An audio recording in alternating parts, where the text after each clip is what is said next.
जय श्री कृष्ण, हर हर महादेव। अपन ने पहले गोपीनाथ जी, गोपालनाथ जी और श्रीनाथ जी के बारे में आपको ऐसी उन्होंने कहानी बताई। ये कहानी लंबी है, जरूर देखना।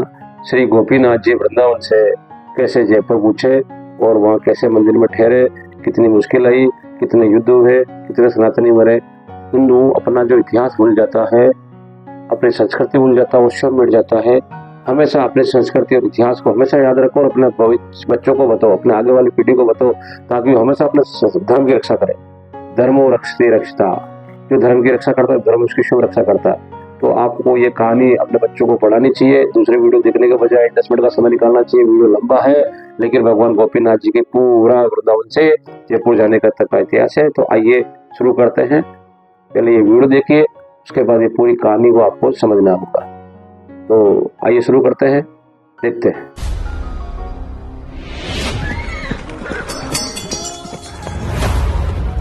औरंगजेब का फरमान। इस विग्रह के साथ भी वही हुआ जब 1668 में औरंगजेब का फरमान जारी हुआ, मिटा दिए जाएं सनातनी निशान। तो औरंगजेब ने उसके बाद अपनी पॉलिसी पूरे तौर पर बदल दी और ये कहा कि वृंदावन में कोई भी घंटे घड़ियाल नहीं बजेगी।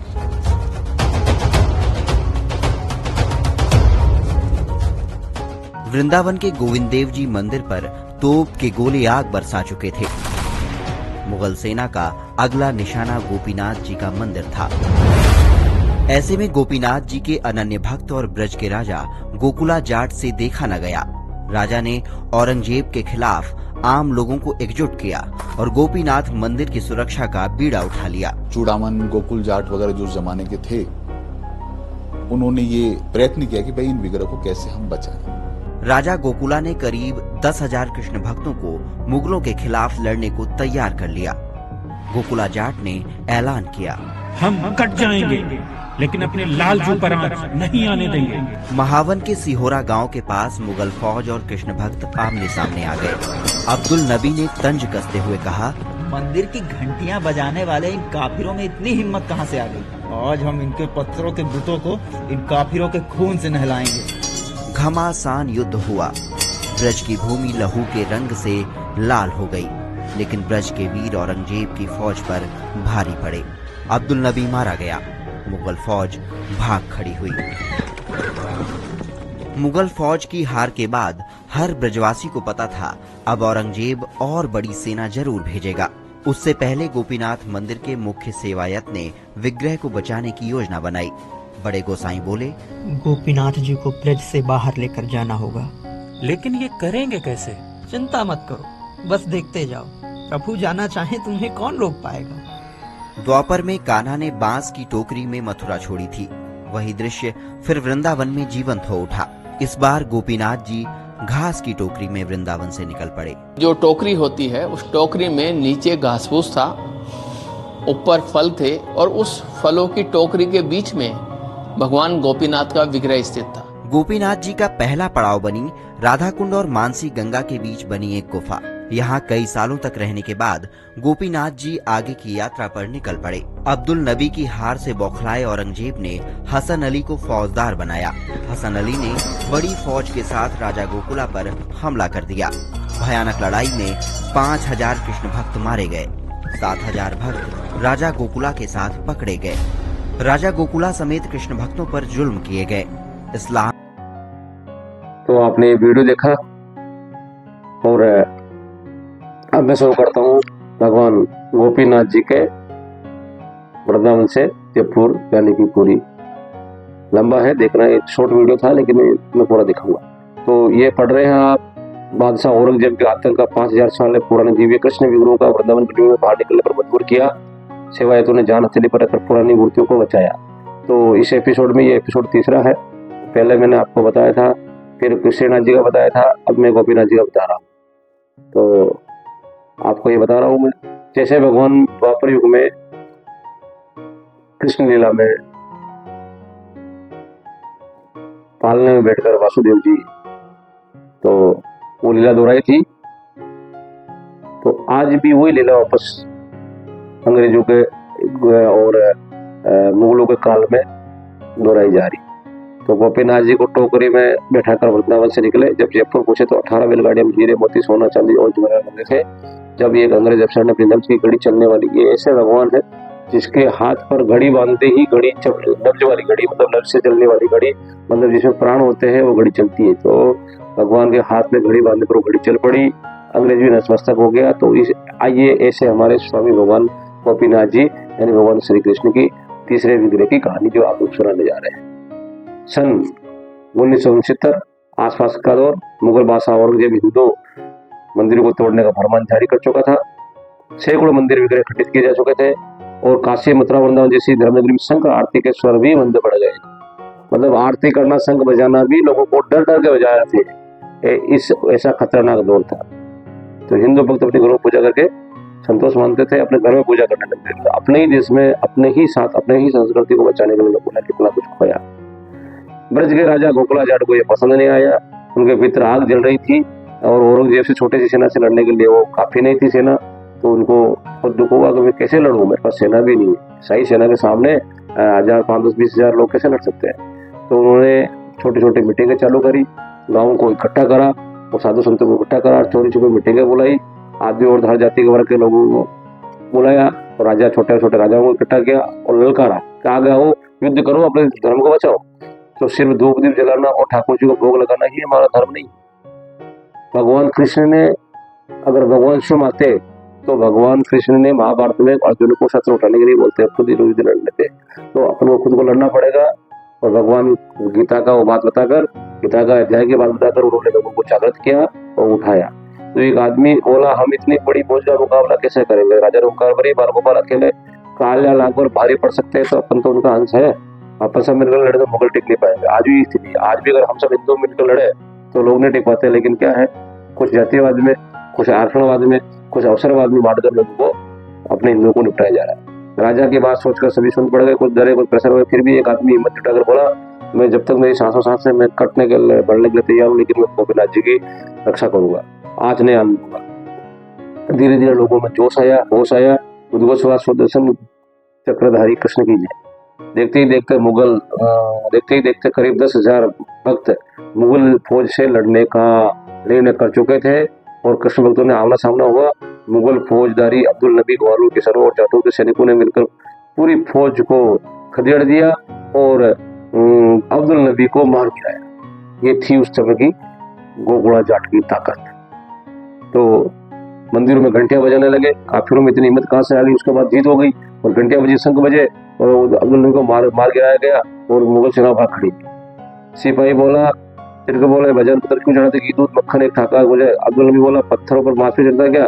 कुटिल मुस्कान के साथ उसने जो षड्यंत्र रचा, नहीं जो नापाक हो जाता है। तो अब्दुल नबी तुरंत बोला, आज इन भगवान को इन काफिरों को जले आएगा, लेकिन उल्टा हो गया। अब्दुल नबी मारा गया और कुछ समय तक ब्रज में शांति रही, लेकिन लोग चाहते थे दोबारा शाही हमला होगा और अपन को इसे निपटने के लिए लड़ना। गोपियों के नाथ ने छोड़ा वृंदावन, गोपियों के नाथ ने वृंदावन छोड़ा।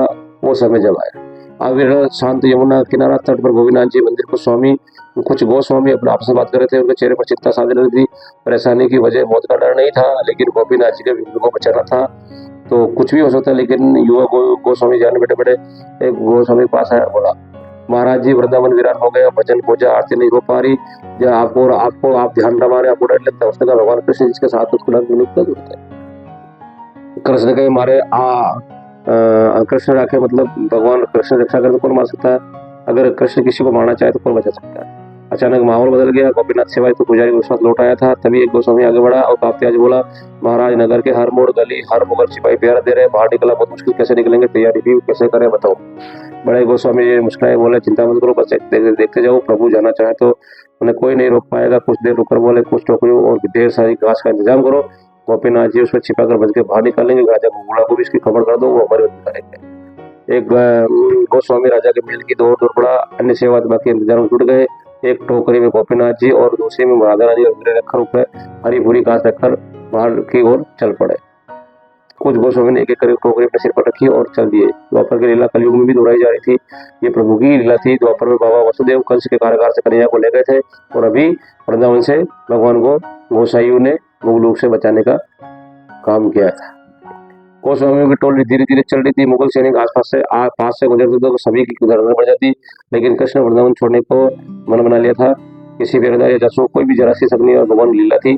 टोली वृंदावन के बाहर राधाकुंड के नजदीक पूछी। अचानक बड़े गोस्वामी जी नजर राधाकुंड पर मानसी गंगा के बीच एक गुफा पर पड़ी। वह जगह सुरक्षित लगी। गुफा थी पुरानी। बड़े गोस्वामी जी जानते थे ये यात्रा लंबी है तो पड़ाव जरूरी है, तो कुछ दिनों के लिए इसी गुफा में भगवान विराजेंगे और वही रुके।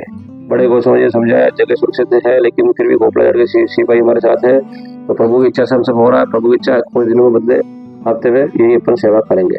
कामवन का अल्पविराम राजा त्रिलोक चंद्र का डर। गुफा से कुछ साल बिताने के बाद गोस्वामी विग्रह लेकर आगे बढ़े। कामवन मतलब कामा पूछे, तो वहाँ राजा त्रिलोक चंद्र और रानी भानुमती गोपीनाथ जी को देखकर भावी और हो उठी। अहोभाग्य राजा त्रिलोक चंद्र ने कहा ठाकुर कुछ सेवक के घर बधारे हैं।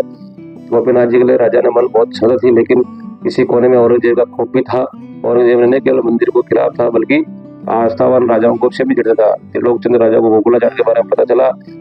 शिवरा मुगल फौज की हार से औरंगजेब भोगड़ा गया था। उसने हसन अली को फौजदार बनाकर फिर से राजा गोकुला जाट के लड़ने के लिए भेजा।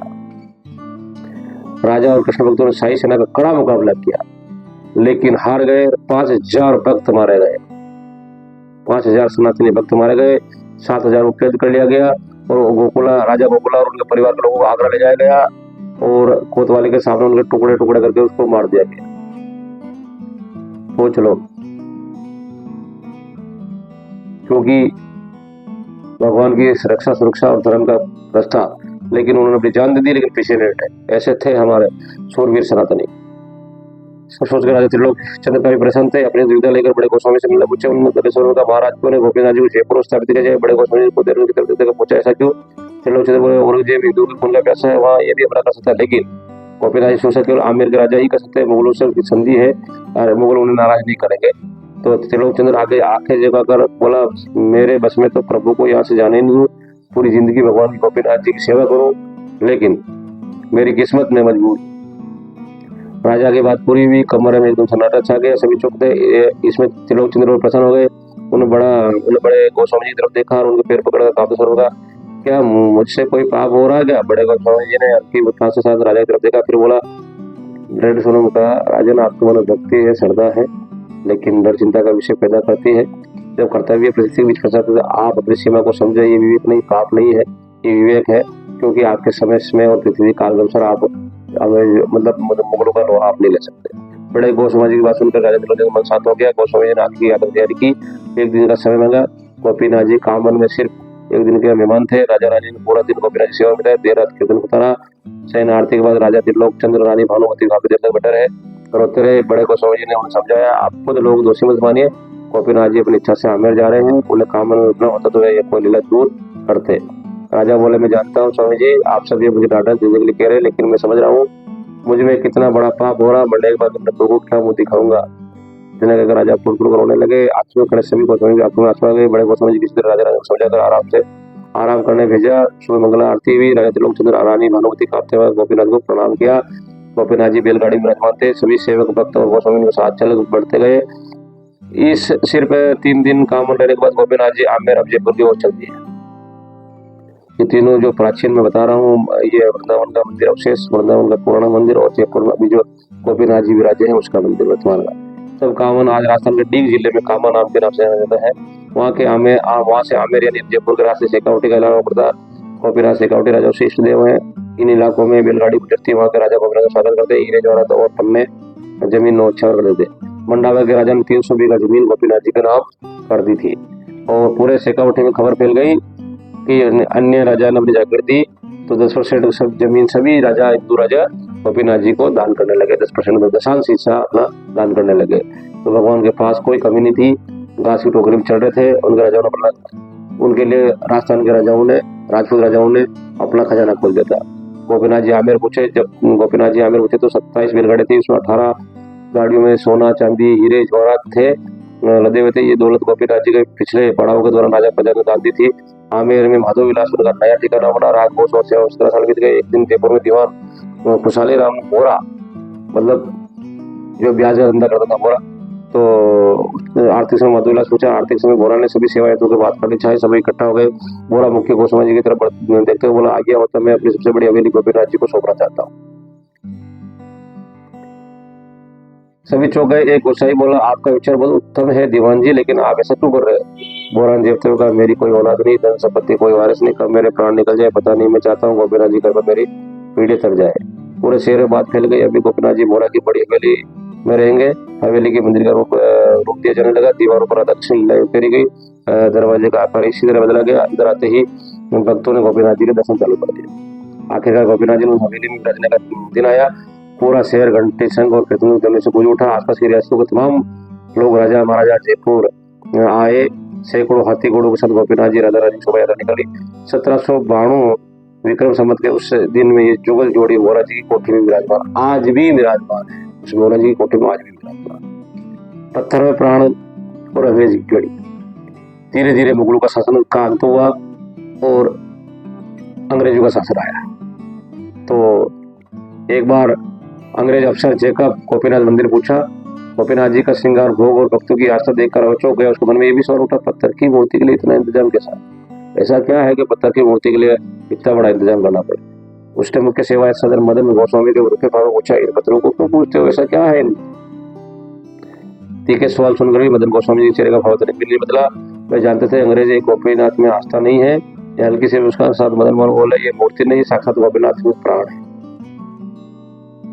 ये वो मूर्ति है जिसमें हाथ में, जयपुर में गोपीनाथ जी के हाथ में आज भी कलाई में घड़ी है जो बैटरी से चलने वाली है और उसकी नब्ज से चलने वाली घड़ी थी।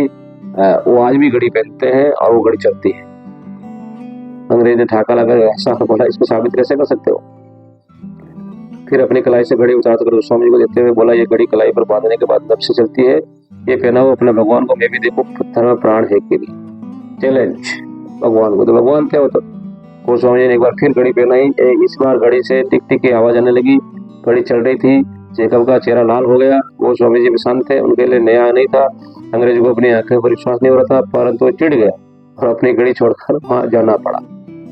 वो मंदिर से चला गया। इसके बाद गोपीनाथ जी के हाथ से कभी घड़ी नहीं उतारी गई। काफी साल बाद जब घड़ी खराब हो गई, रिपेयरिंग के लिए भेजी गई, तो घड़ी जो तैयार करने वाला था घड़ी साज, वो उसके मन में कुटिलता आई। उसने वो घड़ी रख ली, वो घड़ी वापस नहीं लौटाई। उसके बाद गोपीनाथ जी को बैटरी से चलने वाली घड़ी पहनाई जा रही है, जब से परंपरा चली आ रही है। तो श्री कृष्ण ने गोपीनाथ जी के स्वरूप में श्री गोपीनाथ जी का प्रकाट्य भगवान कृष्ण के परपोते ब्रजनाभ ने किया था। ये जो मूर्ति है भगवान के परपोते श्री कृष्ण ब्रजनाभ ने बनवाई थी। इसी तीन मूर्तियां बनवाई जिसका इतिहास मैंने बताया था। मान्यता है गोपीनाथ जी का सीना और बाहें भगवान श्री कृष्ण जैसी है। यमुना ये विग्रह पद्मनाभ भट्टाचार्य को वंशी भट्ट घाट के पास वृंदावन में यमुना के पास प्राप्त हुआ था। ये विग्रह पद्मनाभ भट्टाचार्य को वंशी भट्ट घाट के प्राप्त हुआ था और मंदिर 1589 ईस्वी में राजपूत सरदार या रायशील ने वृंदावन में गोपीनाथ जी का एक भव्य मंदिर बनवाया था। तो मैंने ये आपको गोपीनाथ जी का इतिहास बताया, पूरी कहानी बताई। आपको हर हिंदू को देखना चाहिए, समझना चाहिए कितने लोग अपने मरे, कैसा क्या हुआ। मुझे पता है आजकल के लोग हमारे जैसे वीडियो नहीं देखते हैं, क्योंकि लोगों की आस्था डांस करने वालों में रह गई है और कुछ उल्लू पुल्लू में रह गई है। लेकिन आज भी ऐसे सनातनी लोग हैं जिनको भगवान से प्रेम है, सनातन से प्रेम है। वो लोग जरूर देखें, सभी को दिखाए, वो भी देखें। वो नाचने गाने वाले के बजाय 10 मिनट का समय इसमें निकाले और भगवान कृष्ण और श्रीनाथ जी और गोपीनाथ जी और जैसे लोगों का जो विग्रह वृंदावन से बाहर गए उनके बारे में इतिहास, अपना संस्कृति याद रखे। इसलिए मैं बार बार कहता हूँ, जो अपना इतिहास भूल जाता है, अपनी संस्कृति भूल जाता है, वो शिव मिट जाता है, वो देश काल सब मिट जाता है। लेकिन अपने को हमेशा अपना इतिहास हमेशा याद रखना चाहिए। आने वाले समय ऐसे नेताओं को चुनना चाहिए अपनी संस्कृति और अपने इतिहास की रक्षा कर पाए। तो हर हर महादेव, जय हिंद, जय श्री कृष्ण।